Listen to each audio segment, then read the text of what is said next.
Equifax, unquestionably, it is a credit score company that has had a significant, in fact, historic data breach. About 143 million customers have had their data compromised as a result of the hack.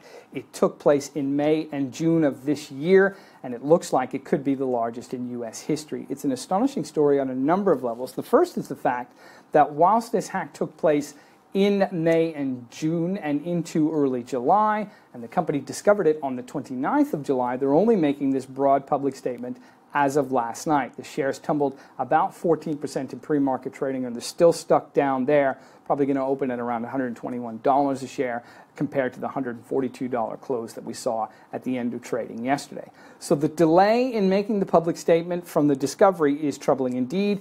Further troubling, in fact, that it turns out there are reports that 3 senior executives at Equifax sold shares in the company only days after the breach was discovered, including the CFO, John Gamble. Now, the company, it has to be said, is adamant that the gentleman involved in the sale of the securities did not know about the breach when they made the transaction.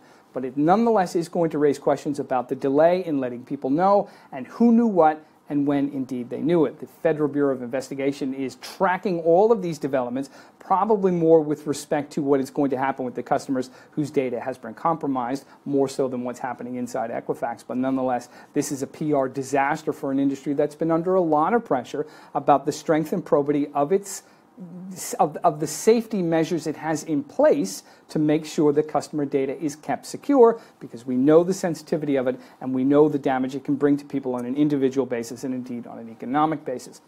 It turns out, it seems as if Social Security numbers have been compromised, driver's license details, and all sorts of other personal elements of personal data for the 143 million customers. Beyond that, about 209,000 credit card details apparently have also been stolen as a result of the breach.